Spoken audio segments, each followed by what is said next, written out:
Hey everyone, Brian here from Vintage Classic Specialist. Happy Friday, everyone. It is time for another episode of Day in the Life of Vintage Classic Specialist. So, quiet day today inside the shop here. My guys working on upholstery and bodywork out in their respective areas. But inside, just me, Jacob. Took the day off. Rafa, of course, doesn't work Fridays or Thursdays for that matter. So, I decided to just kind of keep up the momentum that I started yesterday on the red 57 hot rod Beetle here. So really got a lot done today.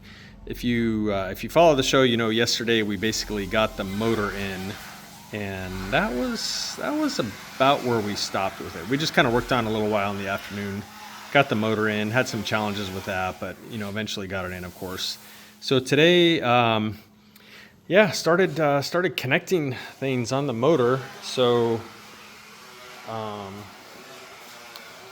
first thing that I did was had to swap out one of the fittings that they had on the valve covers. One of them had like a right angle fitting on it, I don't know. And then the fittings are NPT fittings, and they weren't really tapped, or one of them at least wasn't tapped far enough, so the threaded fitting was barely going in. Kind of reminds me of those brake calipers that we had before, where they were just going in like a couple turns. Anyway, so tapped that out further, got the fitting nice and snug inside there, and then went to routing those hoses. So you can see how that kind of makes like a U-shaped bend there.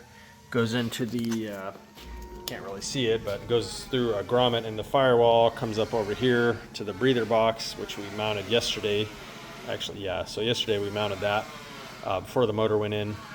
And likewise, one coming off this side, and you can't really see it, but it goes through a grommet there. And again, kind of makes like a U-shaped bend there, gently goes through the grommet. So breather hoses are in, valve covers are all bolted up for real now. And then I went ahead and ran one also for the oil filler neck there. So yeah, that's all plumbed in there. And then actually before I did that, just because again we don't really trust anyone else's work, while I had the valve covers off anyway, I went ahead and checked the valve adjustment on all the valves, and they were all good, which isn't too surprising. I mean, I guess I trust Powerhouse, but I'm still going to check their work, but that's just me.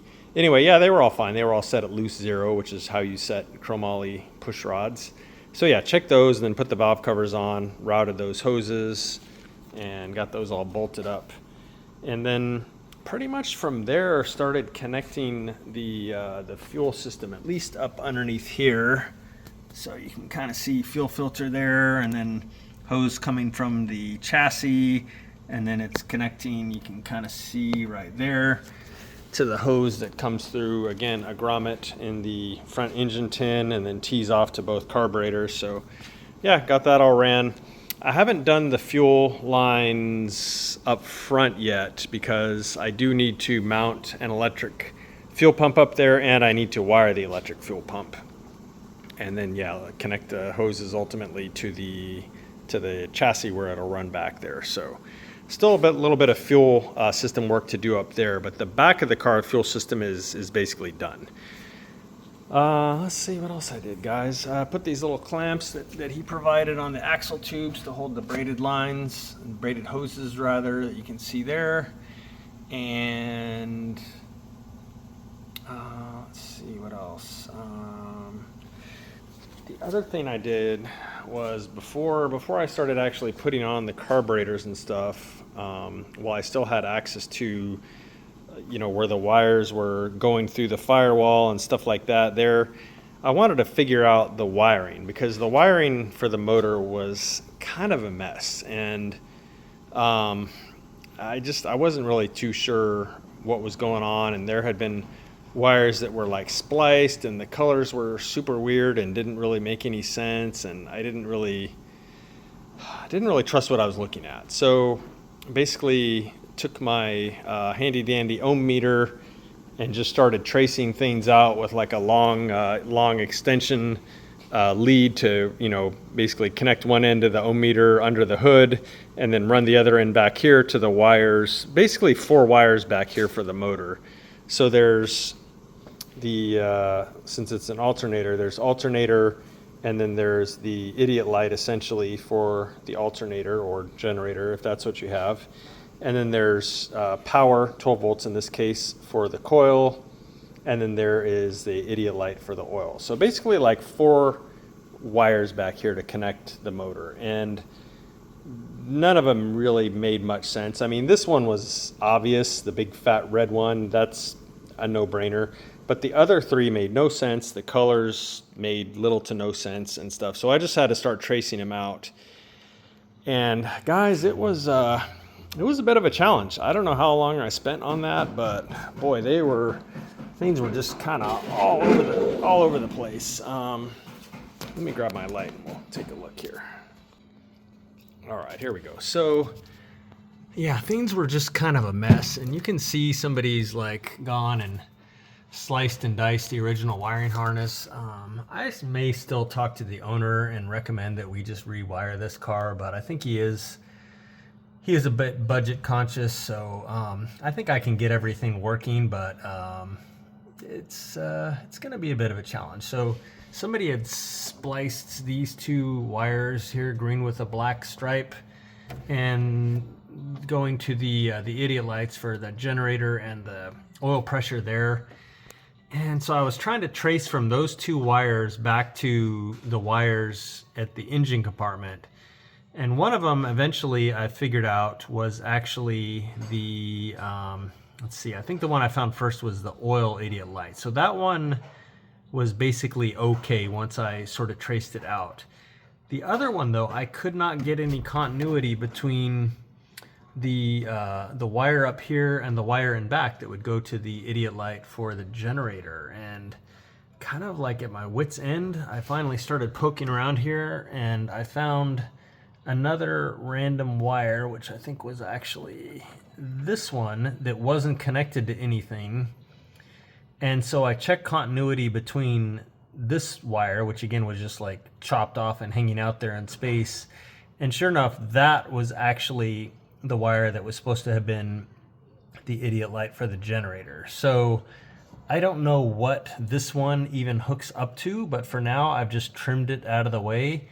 And then, I just went ahead and used their same wire that they had and connected that to the light bulb for the idiot light for the alternator. So yeah, it just kind of took me a while, guys. The other thing is that when I was turning the key into the on position, I wasn't getting any power. Well, not power because there's no battery in the car, but I wasn't getting any signal essentially at the fuse box. So it should be that when you turn the key to the on position, that it provides power to actually this fuse right here, which in turn sends it back to the coil. And so I wasn't getting any signal at the coil. And so sure enough, back kind of in here, I found a wire that had, I guess, broken off where it was attached there. And so yeah, once I traced that out and figured out what that was, connected it, and so now it seems that when you turn the key on, you get continuity from like terminal 30 on the key switch, which is like always hot power. When you turn the key on, you get essentially continuity between terminal 30, which is essentially would be 12 volts if there was a battery in it, and here. And then sure enough, I traced that all the way back to what I thought was the coil power, and it traces back. So I believe that everything at the back of the car now is functional. The only thing is that I'm not sure about is it seemed like there was a lot of resistance between the wire that goes to the solenoid on the starter and ultimately the key switch. When you turn the key onto the start position, it seemed like there was a decent amount of resistance at that wire. Which isn't surprising because these wires are nearly 70 years old and who knows. So if the thing ends up being, very hard to start once I get a battery in it and stuff, I may go ahead and put a 12 volt hard start relay in it and kind of like, in some ways like bypass the wiring, at least as far as like having to pull too much current through the wiring. And then at that point, you're getting your 12 volts from, essentially like directly from the battery to engage the solenoid. So that's what those hard start relays do, is they sort of, you're only getting the signal that's telling the solenoid to, essentially activate the starter. You're only getting the signal for that from the car's, native wiring system. You're not actually like drawing the current for it. And then the current comes like essentially basically like right off the battery. And so, yeah, for a car with crusty wiring where you're not getting a good amount of voltage at the regulator, and you're not going to rewire the car, the hard start relays, they're helpful, So I'm guessing I'm probably going to need to install one of those on this car because, like I said, I don't remember what the resistance was there at that terminal, but it was quite a bit higher than it should be, because it should be nearly zero. Anyway, so yeah, lots of fun with 70-year-old wires, guys. But anyway, so yeah, I went ahead and spliced in new wires. So like I said, the colors were all crazy. So I went ahead and put in a blue wire, which is the idiot light for the generator or alternator, and then a blue wire with a green stripe. There you can see the green stripe. That is the idiot light for the oil. The way to remember that is that on the dash, the two idiot lights, the idiot light for oil is the green one. And so it's the wire, the blue wire with the green stripe. The plain blue wire is the alternator, and that's red. So I think the reason that they made, I don't know, this is just my opinion, I think the reason that they made the warning light red for the generator and not the oil is that if you throw a fan belt and the generator alternator stops spinning, I think that they wanted to make that, people know when they see a red light, like something's really bad, right?